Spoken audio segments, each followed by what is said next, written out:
Hello, everyone. This is Tony Moles, the Learning and Development Coordinator for the AOE team. We're very glad you can join us today. We're going to be sharing with you great ideas to help you work with your associates and clients during these difficult times. During the presentation, you will be asked to participate in some polls. You can select the answer directly in the pop-up window, which will appear on your screen. You may ask questions using the chat box. Our speaker will be happy to address those questions at the end of the presentation. We're pleased to have our president, Kimberly Kaler, as the speaker today. Kimberly Kaler is the president of AOE, a consulting firm that invests 100% of its profits back into the industries it serves. An expert in crisis management, Kimberly is certified as by the National Transportation Safety Board in crisis communications.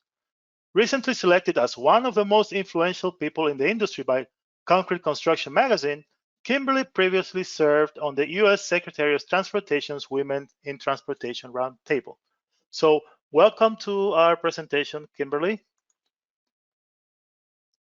Thank you, Tony, and welcome to everybody here. As Tony mentioned, any issues with sound or anything like that, please feel free to go ahead and let us know.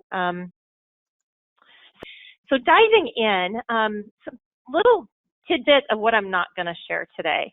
First is operations, who should still be in your office, how to answer questions about cleaning your building, and chances are by now you all know how to wash your hands. We've all received plenty of emails with instructions on that from everyone from our medical professionals to pretty much anybody else you've ever given your email to, as well as medical advice, political commentary, and then when this is going to end.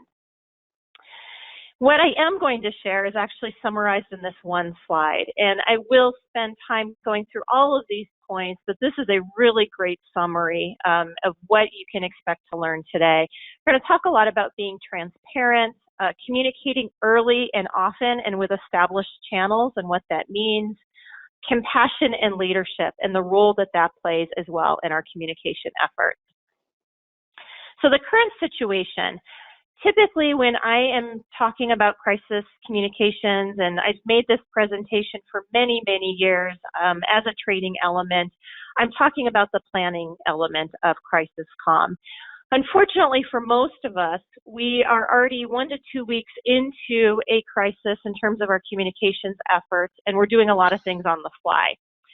Fortunately, most organizations that I've evaluated have done a fairly admirable job. I've got some examples of some really great ways that folks are communicating I want to share with you.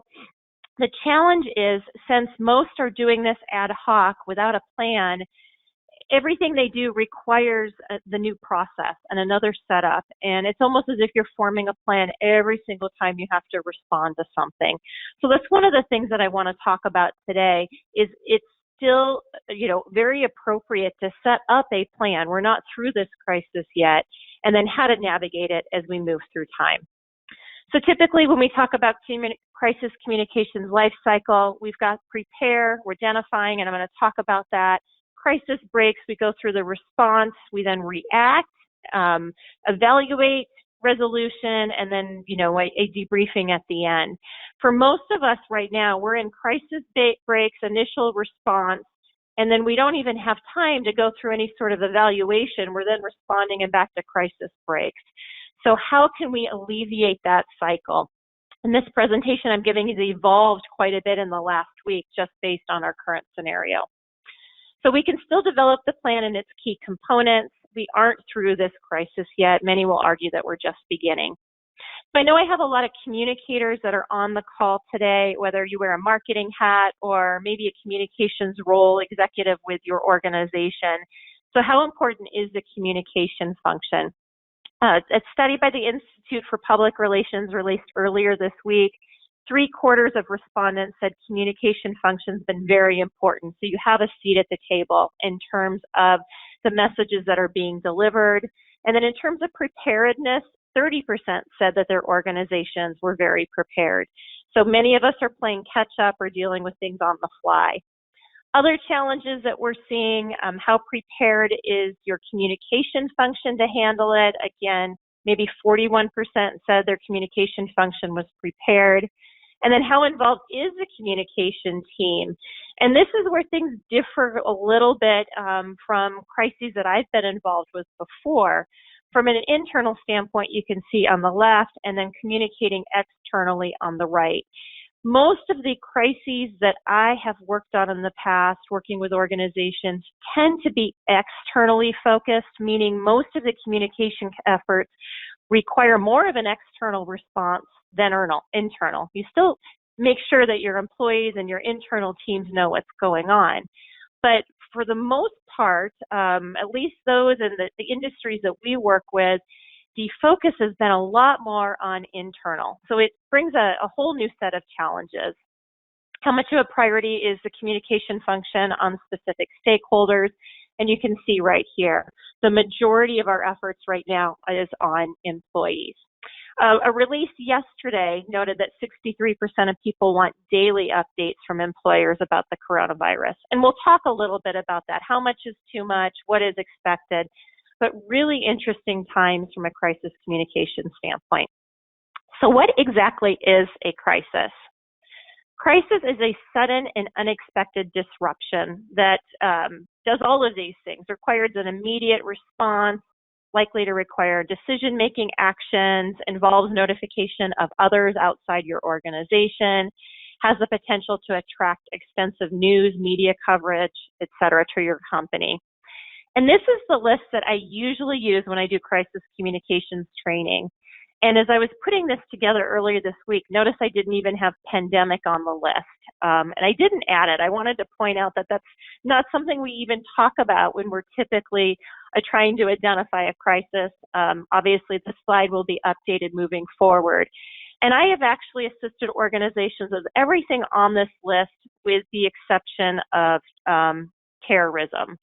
So you can see that, all of these things, tragic, are very common, and pandemic isn't even on the list in terms of how we're responding to things. So creating the plan.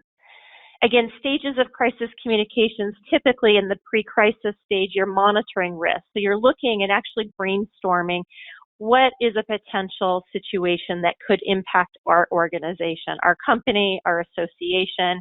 You're making decisions about how to handle that risk and then training those that are involved. And that's one of the key elements that's missing at this point, or maybe just being rushed through, is training in terms of the communication aspects.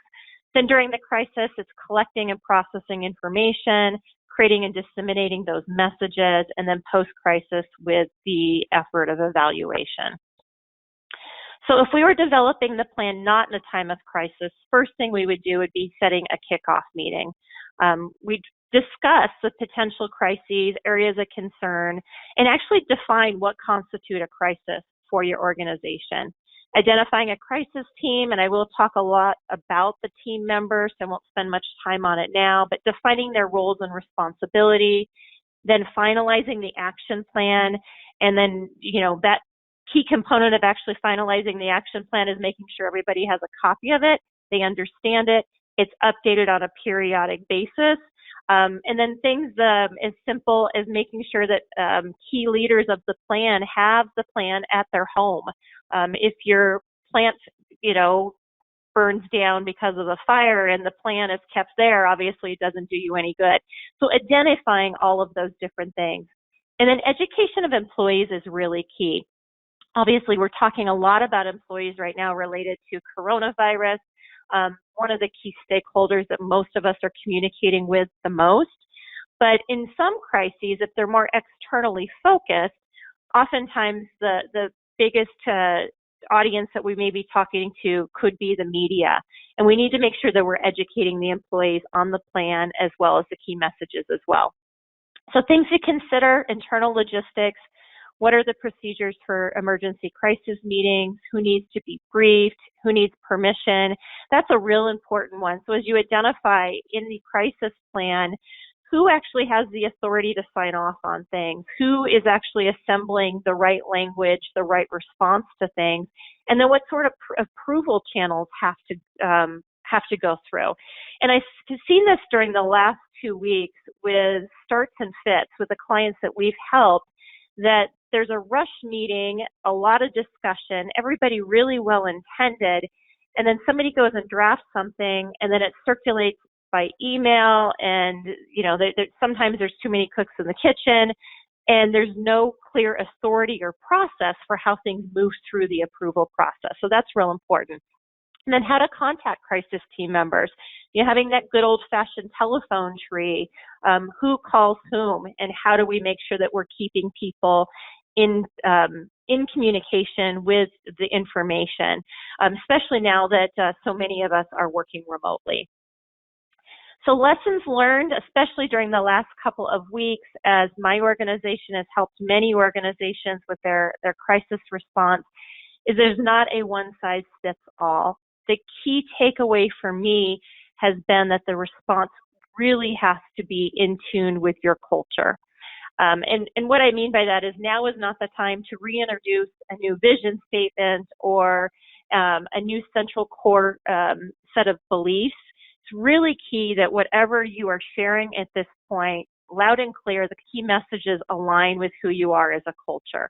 Otherwise, it's going to be very hard, especially for employees, to see what's coming out of you from being transparent. I'm not going to spend a lot of time on this model, but for those of you that want the slides after, I wanted to include it for you. It's the C.A.R.E model from the Center in Excellence Communication, and it's a nice guidepost for developing a crisis response, just identifying changes and the goals, obviously the audiences, resources, really thinking through what is needed to respond to a crisis effectively.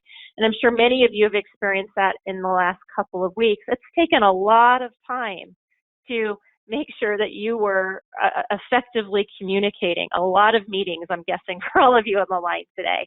And then what are the other considerations from an environment, social, political, economic, cultural, et cetera, climate? What other trends may impact things that you need to consider and think about? So let's talk about the team for your crisis communications plan. The team should be charged with and have the ability to take effective action, plan both operation and the communication strategies, and then assure the flow of reliable information between staff and management. So that team may be made up of members of senior management from the following areas. Obviously, this is not all inclusive, depending on what your organization is like. If you're an association, maybe somebody from membership, customer service could be on here as well. And then your crisis team should include a diverse group of employees. So not necessarily just senior management. You may have some touch points with that middle management or some other folks that are frontline that would have some information. It's obviously important to have HR representative as well as financial representation, and then legal. One of the questions I get quite a bit is, do you need to have outside legal counsel actually on your crisis team? Not necessarily, but you certainly need to have them as a stakeholder and available and aware of your plan should you need to pull them in quickly. So when we're choosing a spokesperson for the company, key things to think about is who is already the voice or the face of the company. Is there somebody that's obviously already the voice or the face and they're approachable and would be well received? That's certainly a good person to put out in front. Are they trained in the media? And this is obviously more important when we're dealing with external relations and any sort of press issues. But it's something to make sure that, anything could turn into a media issue. So looking for identification of any of that kind of training that's needed. And then if they're an expert on a particular topic.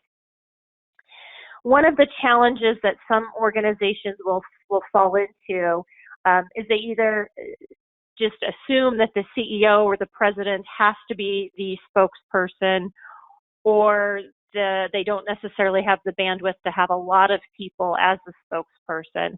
But in traditional crisis communications training and research, it shows that it helps to maybe have two folks in the role.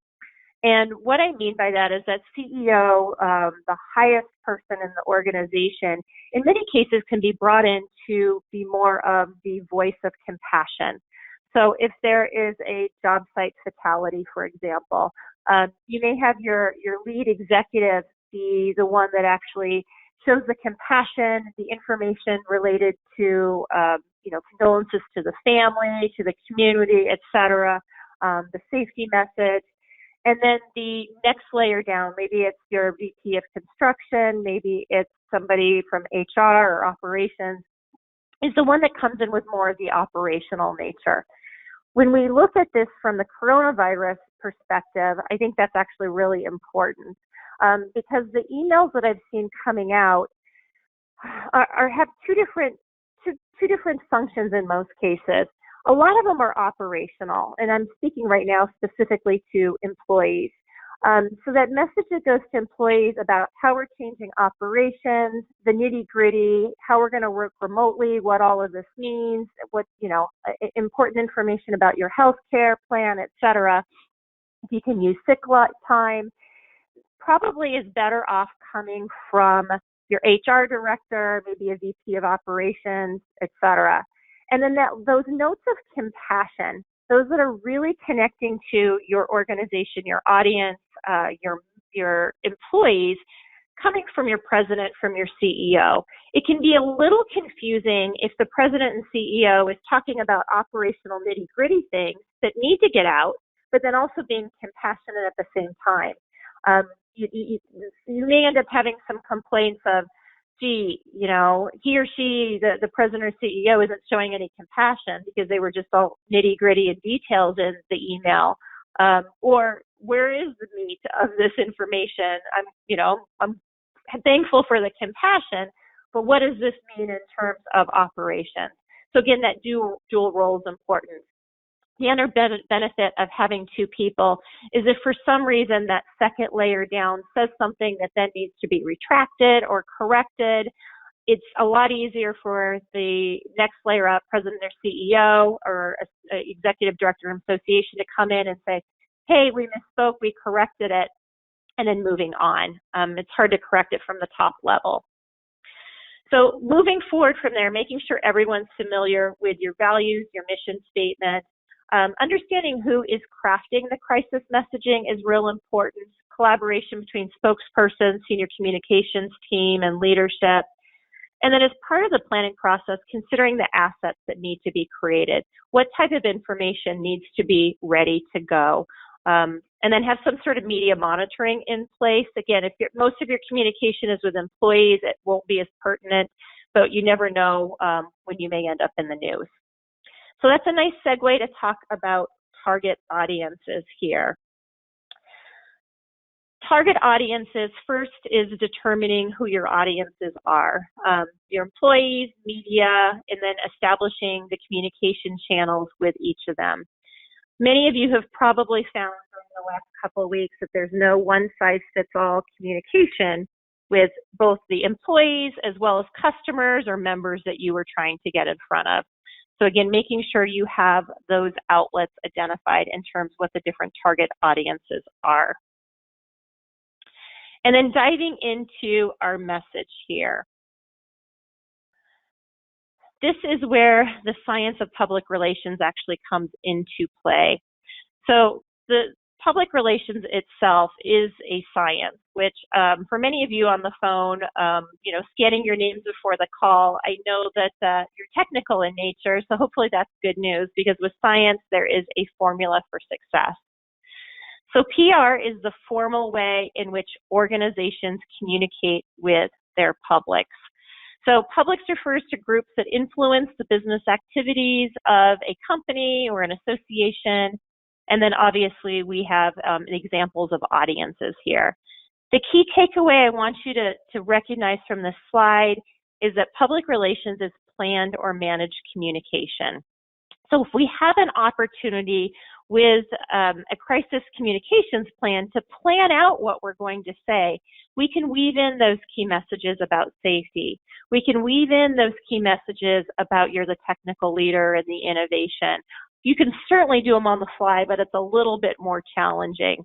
So thinking of all of our communication in terms of PR may be helpful. So PR is an organized effort. Planned key messages will allow you to get through the crisis a little bit better. And it also helps you, not only in a positive spin when you're doing PR, but then when we're looking at things from a negative venue. So message mapping, main idea, and again, many of you probably have gone through this ad hoc in the last couple of weeks as you've tried to organize the messages you were trying to get out. The main idea, really understanding the scenario, who needs to be reached, the concern, and then the proof points. So crafting a response, what should you be communicating? Ensure you're communicating a critical message that brings focus on how your organization conducts business. So if you recall, about 2 weeks ago now, we were all getting messages, emails from anyone you'd ever given your email address to. And you may have actually kind of stopped for a moment and say, why are you sending me a message about coronavirus? Why are you telling me how to wash my hands? What's the play here? I don't really understand. And at the same time, we were getting all sorts of regular emails that were already scheduled. I remember a week ago, Monday, that while I'm getting the messages about how to wash my hand from somebody I hadn't heard from in a really long time and don't even really have a business relationship with, then I was also getting emails from Target and from Kohl's about, spring break sales and buy these sandals. And if you're like me, you may have just for a moment thought through, why are you contacting me about this now? And I don't care about sandals now. So my point is to make sure that everything we're doing is hitting at the right time and is very thoughtful in terms of what your message is that you're trying to reach. So being very thoughtful in your word choice, be declarative. I'll show an example of that. And then I love this last line here. And this quote is from Rod Culp and Steve Johnson. A strategically penned letter is critical in setting an effective first impression in crisis response. And they go on to note that in crisis issues response, audiences are forming a net impression, a general collection of all the signals sent with regard to how your organization is responding. They notice the speed, the tone, your brand personality, actions taken, and then calls to action. So I want you all to think about that and what you've communicated in the last couple of weeks, and then take this going forward as well. Are our communications in line with our brand? Does the speed, the tone, the personality, the actions we're called for make sense? Are we asking for any action, and what is it? And making sure that you can be very declarative in what that means. Question that you've probably been asking yourself, do we need to send a letter? Do we need to send an email? And just because you can doesn't mean you should. Thinking back again to that example from 2 weeks ago when we were all just getting flooded with emails from everybody, I'm sure some of them you may have said, gee, why are you contacting me right now? Just because you could and have my email address doesn't mean you should. Suggestion here again from Ron and Steve, your 4 critical elements that should be included: empathy, action, cooperative effort, and resolve. Remember that the letter is about customers and employees, their understanding of the issue and how your actions will impact them. So step back. Does the letter that you're sending, does the email you're sending just talk about you? Or does it somehow engage them what this really means to them? And then, of course, making sure that you let them know how much you care. Being very transparent is very important in this scenario. And I know that that's very hard. It's one of the challenges in crisis communications is you don't have a lot of answers, but that's okay. Really, really important to admit what you don't know, what you're working on, and when you'll get back to them with more information on it. Centralizing your information. So creating an updated blog post or landing page. I'll show you an example of that. And then not deleting. And this is especially important if you're doing a lot of updates that maybe you're posting on social media, or maybe you've created a centralized area for employees on an internal wiki or website. Leaving the old updates as well as a point of reference instead of deleting, even if the other information. Studies show that deleting it can lead to mistrust. So one of the most common questions I've had this last 2 weeks is just how do we communicate? And for the most part, the answer is your existing channels. And that probably means email, especially if you're used to communicating with your customers using e-blast or email. Not to say that you shouldn't use other channels, but now's not the new time to try and experiment with a YouTube video if you don't have a channel set up and don't have a lot of followers. That's a crisis communications tenement that we hold true. It's called responding at the flashpoint. So where the crisis happened, and if it broke on TV news or if it broke in social media, you respond at that flashpoint. What you communicate, in addition to your key messages, really encourage you all to look at what's already loaded. And what I mean by that, do you already have e-blast? Do you have social media that's already loaded for the next couple of weeks? Hopefully you've looked at it by now. If not, I encourage that to be the first thing you do once we get off the phone today. Does it all seem appropriate? Again, going back to that example of getting the email from Kohl's, I cringed a little bit. Oh, why are you bothering me about this now? And then the other question I'm getting quite a bit is, do you keep marketing? And the short answer to that, and this is my opinion, for the most part, I think there's some exceptions, but yes, but you need to soften the message.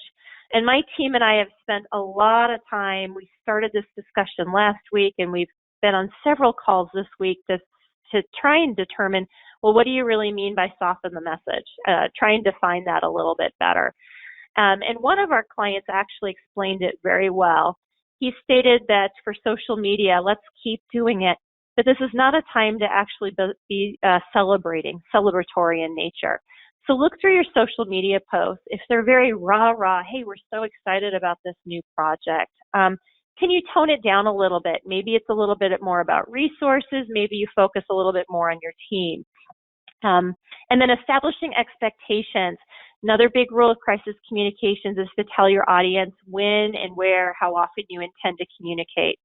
So, in Ohio, Governor DeWine, folks know that he actually does a press conference every day at 2, that everybody's now calling it Wine with DeWine, Wine Hour with DeWine. But, we can joke about it, but everybody knows that he is going to come on every single day. So I'm not saying you need to communicate every day, but have some sort of regular communication and let your team, especially if employees are your key target audience right now, understand when you're going to get back to them. Monitoring social media is key to make sure nobody's making any comments about things. Exercising empathy, consistency is key. And then not waiting to communicate. I can't stress enough, early and often. Even if you don't have all of the answers, communicate what you do. Be careful about not speculating in any way what you don't know or commenting on it. Identify what you're still working on. So crafting a response. Right now, we're all crafting responses on the fly. But if you were working on a crisis plan, and I hope all of you, once we get through this, actually put a plan together, lessons learned, debriefing from what you've learned from COVID-19, but moving forward for anything else that may come our way. But this is an example of some statements that we had pulled together for a construction company. And these were actually used with a job site accident. Going back to the example, who should speak, right now our primary concern is for the welfare of our employees, customers, other members, et cetera. This was given from the president of the company. And then coming in with that second layer, VP of construction, what we know about the situation right now is this. So a lot of these statements can be pre-programmed and ready to go with just filling information out. Crafting a response, not speculating. Source the facts that you know. I mean, if you don't know, it's completely okay to say, I don't know. And that's where media training can come in handy. It can be very, very difficult, especially for those in a leadership position who are used to being in the know, to say, I don't know. So I want everyone on this call to admit, I don't know all the answers to any of this, and it's okay to actually say that. But having statements ready to go so that you're not fumbling or caught off guard. When we're caught off guard, we tend to ramble. It's human nature. So instead of rambling, being ready to say, hey, as we assert new information, we're able to verify its accuracy, we'll be sure to relay this to you as quickly as possible. And then just related to coronavirus, obviously making sure that you understand HIPAA, ADA obligations, coordinating with your HR team on that. Being very clear in what your message is. And I think this was a really great example, instructing folks to practice social distancing. Well, what does that mean? Be more clear instead. Now, I think since this was developed, we all know what social distancing is. But when it first came out, it was a new term. It was unclear. It wasn't specific. So really defining what that means. And then not forgetting to tell the team about your plan. There's stories that I know didn't happen to me personally, but other crisis communication professionals have shared with me that they had the best laid plans, and then when a crisis went into, when it hit an organization, the crisis team assembled, they were moving through the plan, but they forgot to let the receptionist know up front what was happening. And so the receptionist got a call from the media, and she said, geez, I don't know. Nobody can talk to you. There's all sorts of stuff going on here. And it just exasperated the situation through no fault of her own. So make sure that your employees, other team members, stakeholders are aware of what is happening. Another sample statement here. Again, these are easy if they are ready to go. And with this coronavirus cycle, we've all just been responding to the latest thing. First, it was, washing hands, and then social distancing, and then working from home, and then now many, stay at home, shelter in place states are in effect. And so we've been responding time after time. But having statements available and ready to go that you can fill in details, you can see the example here. Sharing your expertise is also key. I'll give you an example of a law firm of how they're delivering their key messages here. And then once again, remind you to pull in your key values, core values and key messaging. Totally appropriate to share your tagline, to share your key messages, your core values as a part of the message and tie them in. So here's some sample key messages if we were doing this for a job site accident. Safety, concern for employees, and quality. If these things are already written out, not that you'll necessarily use them word for word, they're easy to pull in and make sure they are weaved into your message. So I'm going to go through a couple of examples here and just quickly highlight some organizations that I think have done a really good job the last couple of weeks. Ohio Concrete is one of them. Association for the concrete industry, obviously in Ohio, and you can see here they've done several emails, and I was real impressed when Governor DeWine announced the stay-at-home order for Ohio on Sunday. They quickly crafted this note in terms of what does this mean to you? What does it mean to you on your job sites? And then an email I got from them yesterday just talked about what is happening out at the site, touching base with the marketplace and what they're seeing, what they're hearing. HD Supply has done an amazing job, in my opinion, since the beginning of COVID-19 of communicating with their customers. At this time, we're still open. What does that mean? How are we protecting you? It says right there, this is a fluid and dynamic situation. They've done a great job as the world has changed, how they are altering things and then communicating it in a very easy fashion. ACI, which is AOE's parent organization, sent this to the membership, and I thought it was a really nice message of saying, hey, we're still here. We may look a little different right now. Could be many of us are working from home, but we are still here to serve you as a member. We're still servicing the industry. Here are some ways that we can do it. Here's some things that you can take advantage of right away, and really still highlighting what ACI, the value that it brings to the membership. And this is the example about sharing your expertise. Coleman Law Firm out of Minneapolis. Jeff Coleman is actually going to be the ACI president soon. And he has sent out several e-blasts this week just talking about the legal implications.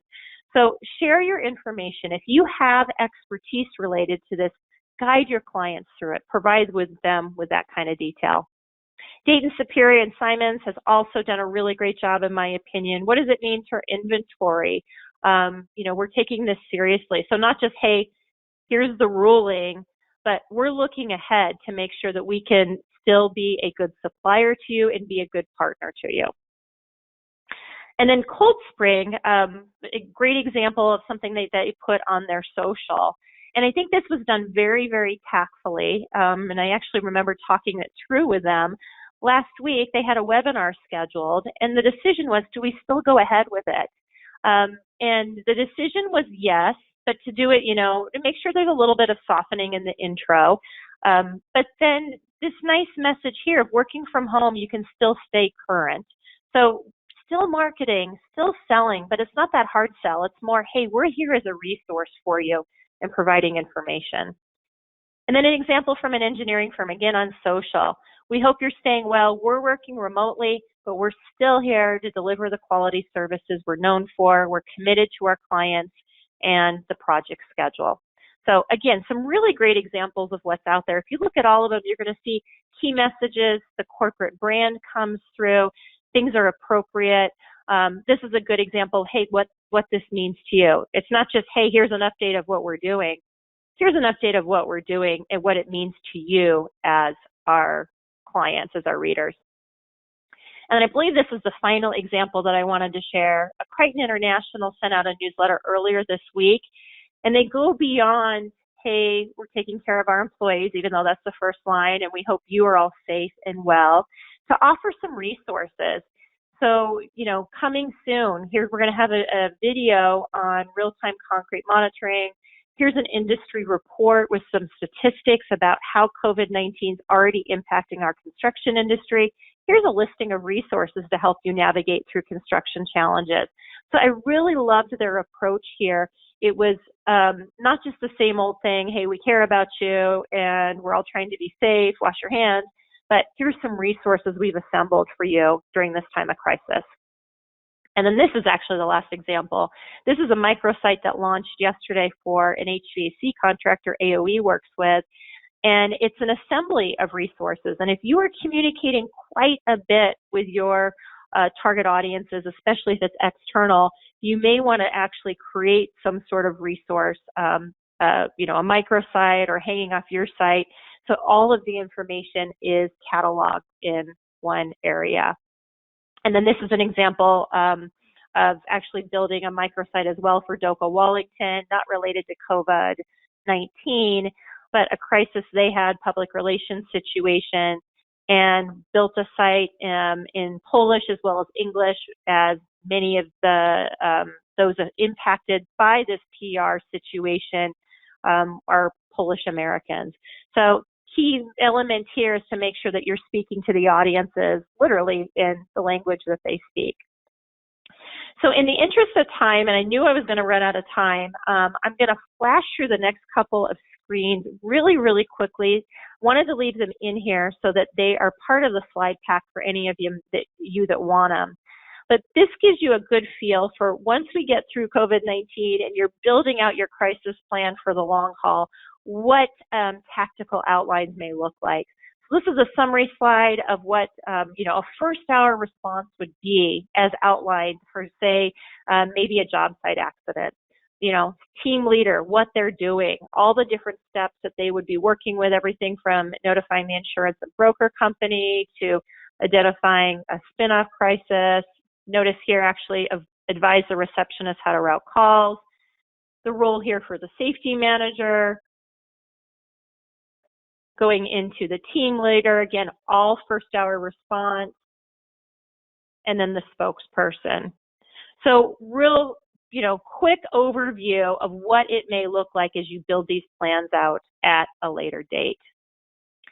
And then these last slides I also don't have time to go through, but wanted to include them. So much of the training I usually do with related to crisis communications has to deal with dealing with the media.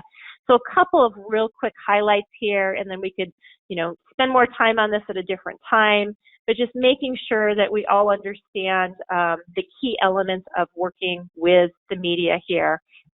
So doing your homework, listening to the question and collecting your thoughts, very appropriate also for any of you that are doing town halls with employees. Short answers are best. avoiding jargon. Real key as you're communicating with customers right now. What you should be prepared to share as a privately held organization. Educating reporters is okay. Being honest, not saying no comment. I have a journalism degree, and in our journalism and law class, we learn about ethics and legalities, and there really is no such thing as off the record, just so you know. From an ethical standpoint, there is, but not from a legal standpoint. And then we also know that no comment, when we typically hear that, we tend to think of guilt real quickly. So there's so many other ways. Instead of saying no comment, you could quickly say something like, I don't have that information at that time, or that's really a question that's better handled by manufacturing. I'd be happy to get that information from you and follow back up. Lot different message than no comment. Being fair, being reachable. Being reachable is definitely key. I'm sure many of you have seen that in the last couple of weeks, that the key importance of moving quickly with things.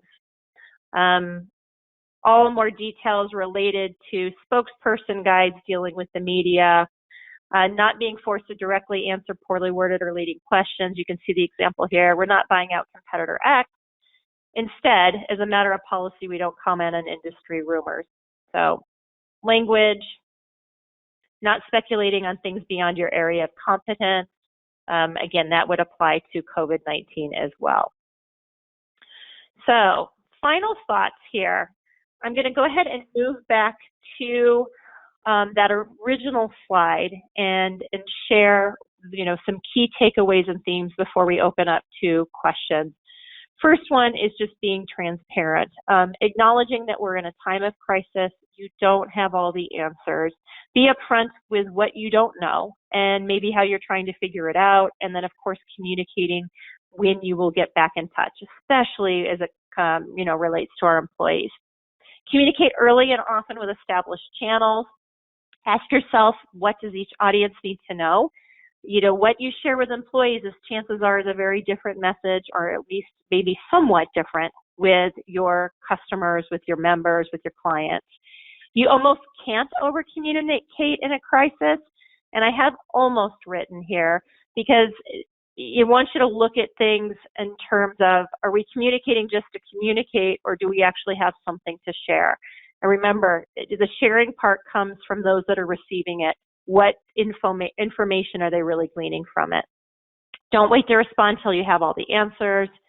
And then showing that compassion, showing that leadership, maybe where, again, having somebody speaking more from an operational standpoint, someone speaking more from a leadership or compassionate standpoint is good.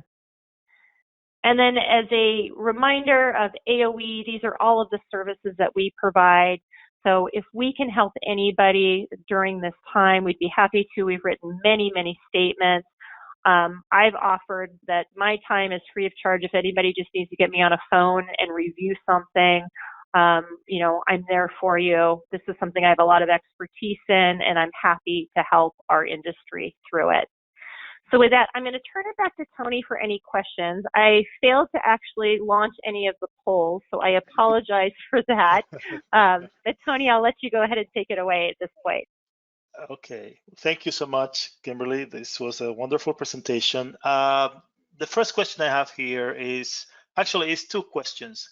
It has two parts. From a purely PR standpoint, not political, and as a crisis communications expert, what are some of the strengths and weaknesses you are seeing from the federal government handling of the COVID-19 crisis?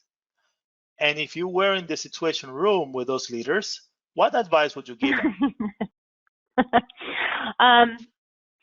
Great question. And I think the first thing that I would say in terms of trends, for the most part, whether I'm talking about federal or state governments, I gave the example again of DeWine in Ohio, Governor DeWine, is to be communicating frequently and to be communicating at the same time. Our federal government has not done as good of a job of that, but our states, for the most part, have. And I obviously am not watching every state closely, but 4 or 5 of them I do watch. One of the things that I've seen from a federal standpoint is that not everybody's on the same page. And I recognize that a lot of that's because we have differing viewpoints, and there's a lot of unknowns on things. But if you look at the memes that are, make it to social media right after that, when different members of Trump's team are during a press conference are shaking their head or not on point, I do find that there's some beauty in that too as a citizen, that we're not just spouting one thing. But from a PR standpoint, you'd look at that, and that's a little bit messy. For an organization, for a company, for those of you that are on the line here, for an association, you would all want to be on the same page in terms of how you're delivering messages. Great question. Tony, do you have any others? Sure. I have another question. What is the biggest mistake people make with crisis communication? Biggest mistake is waiting too long to share information. And many of you may have felt that way during the last couple of weeks, that, well, we need to wait. We need to wait till we talk to Joe. Oh, we just need a little bit more information. Let's see what the state decides to do. Oh, we need one little bit more tidbit, instead of actually communicating. And it creates a lot of chaos with employees, probably employees more than anything, not even as much with customers. But what's going on, and that's where the speculation starts to come into place. That's when criticism quickly comes into place. So, communicate early and often, even if you don't have all the answers to things. Thank you. Thank you so much. Any other questions? I have another question. If an organization waited before communicating, how should they address that time lapse? Great question. It's not too late to start communicating. I was helping an organization this morning that's been silent up until this point. They were waiting for a governor directive that actually takes in place for stay in place, shelter in place starting tonight, state of Minnesota. And there's still messages to be delivered. At that point, though, just making sure that the messages you're delivering are very clear and appropriate. So, for example, no longer telling people how to wash hands. As you recall, hopefully during this last week, that's fallen off the radar screen. That was in everybody's e-blast a week and a half ago. What is really pertinent to the customers that they need to know at this point? Certainly not too late at all. And as we start to find some normalcy in the next couple of weeks, the communication is going to settle down a little bit, and that's okay and that's appropriate. But then touching base with new information as it becomes appropriate and sharing it. That's real important for your customers, also really important for your employees. And then maybe sharing some success stories or some examples with some more details too. The other thing that I'll advocate, even though I've mentioned quite a bit about the consistency of using emails and e-blasts, putting information on your website if those are your traditional communication channels, really, really great way to communicate because it's written, it's verified, hopefully it's been proofed and everyone agreed upon it and it's there. Less risk than, speaking off the cuff of me saying something incorrectly and having issues.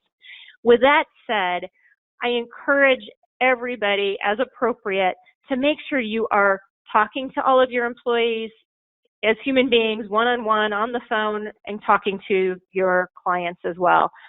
Last week, I assigned all of my team members to pick up the phone. So a week ago, Monday, by Wednesday, they were all tasked with actually speaking to each and every one of their clients, finding out how they are, checking in with them, on a human level.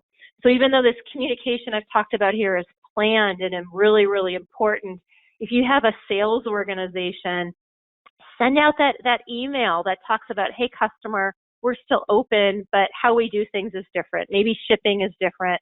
Maybe you're moving to online publications instead of print, whatever it may be. Maybe deliveries at a job site are a little different. So have then your salesperson or your lead engineer or your project manager pick up the phone and talk to the client and say, hey, you should have received this communication. Any questions, anything that I can do for you?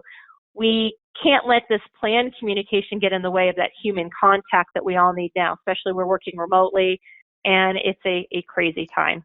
So long-winded answer to that question. Thank you for your patience with it. Any other questions, Tony? Sure. How can employees help with crisis communications if they're not the leaders? Great question. Well, I'll flip that around. There's a responsibility, in my opinion, for leadership at organizations to make their team aware of what the plans are. The employees will help if they're part of it, if they're part of the solution, if they're part of the response, if they're a part of what the message is and what the action plan is. They can't be a part of it if they're not informed and part of it. And in terms of, more of a planned communication stage, there should also be training. Now, I realize that that's a little hard right now because we're all working at warp speed. But ideally, educating the employees, having them understand, things, and then maybe being very open, setting up a line if you don't already have direct communication, making sure all employees know that if they're hearing something out in the marketplace that affects your brand, that affects your reputation as an organization, as an association, that they know the proper channels to report that and be stewards of your organization's brand.